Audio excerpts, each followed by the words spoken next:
Hello বন্ধুরা, আজকের video topic হলো গর্ভবতী অবস্থায় সন্তান পেটের ভেতরে কেমন নড়াচড়া করবে, কোনটা নর্মাল, কি খেলে সন্তান ভালো হবে, কোন সময় সন্তান নষ্ট হয়ে যায়, কি কারণে নষ্ট হয়ে যায়, সন্তান কিভাবে পেটের ভেতরে বড় হয়, সমস্ত টিপস নিয়ে আজকে হাজির হয়েছি আমি জেমিনির সাথে, এবং সাথে আছে আমাদের আশিক।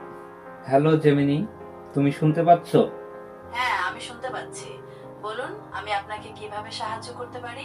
আমি জানতে চাচ্ছি গর্ভ অবস্থায় ৩ মাসের বাচ্চা কেমন হওয়া উচিত, অস্বাভাবিক এবং স্বাভাবিক কিভাবে বুঝবো? গর্ভাবস্থার প্রথম ৩ মাসে ভ্রূণের বিভিন্ন অঙ্গ প্রত্যঙ্গ গঠিত হয়। এই সময় অস্বাভাবিকতা বোঝার জন্য নিয়মিত চিকিৎসকের পরামর্শ নেওয়া ক্রুশাল।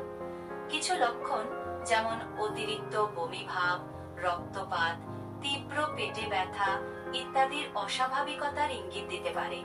তবে একমাত্র চিকিৎসকই নিশ্চিতভাবে বলতে পারবেন যে সবকিছু ঠিকঠাক আছে কিনা।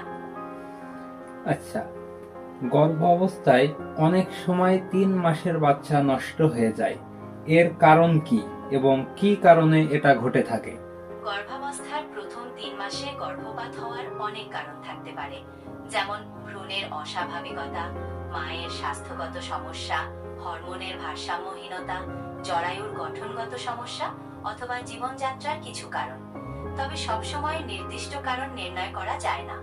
অস্বাভাবিক লক্ষণ যেমন রক্তপাত বা পেটে ব্যথা দেখা দিলে দ্রুত চিকিৎসকের পরামর্শ নেওয়া উচিত।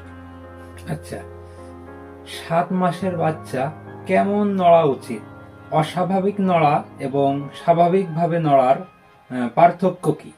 ৭ মাসের গর্ভাবস্থায় বাচ্চা কেমন নড়বে তা বোঝা একজন গর্ভবতী মায়ের জন্য খুবই গুরুত্বপূর্ণ।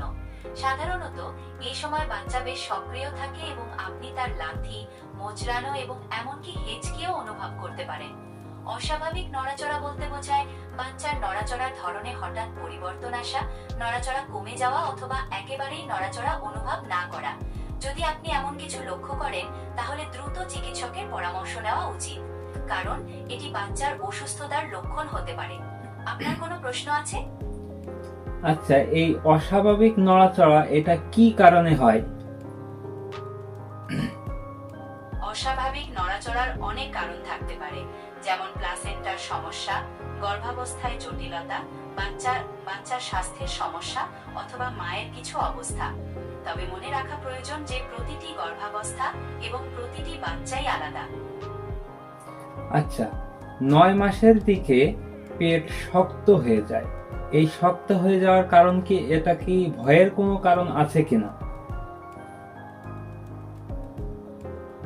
গর্ভাবস্থার শেষ দিকে পেট শক্ত হয়ে যাওয়া খুবই স্বাভাবিক। এটি জরায়ুর সংকোচন প্রসারণের কারণে হয়, বিশেষত যখন শরীর প্রসবের জন্য প্রস্তুত হয়। তবে যদি এই শক্ত হয়ে যাওয়াটা খুব বেদনাদায়ক হয়, নিয়মিত এবং তীব্র হয় অথবা এর সাথে অন্য কোনো অস্বাভাবিক লক্ষণ থাকে, তাহলে অবশ্যই দ্রুত চিকিৎসকের পরামর্শ নেওয়া উচিত। ৭ মাসে সন্তান অনেকের নষ্ট হয়ে যায়, তারা বুঝতে পারে না কি করবে। আসলে অবহেলার কারণে নষ্ট হয়, না অস্বাভাবিক কোনো নড়াচড়া অথবা অস্বাভাবিক কাজ, ওষুধ এইসবের কারণে কোনো সমস্যা দেখা যায়? ৭ মাসে সন্তান নষ্ট হয়ে যাওয়ার বিভিন্ন কারণ থাকতে পারে, যার মধ্যে রয়েছে ভ্রূণের অস্বাভাবিকতা, মায়ের স্বাস্থ্যগত সমস্যা, সংক্রমণ, প্লাসেন্টার সমস্যা অথবা জীবনযাত্রার কিছু কারণ। অবহেলা, অস্বাভাবিক কাজ অথবা কিছু ওষুধের কারণেও এই সমস্যা দেখা দিতে পারে। তবে সবসময় নির্দিষ্ট কারণ নির্ণয় করা যায় না।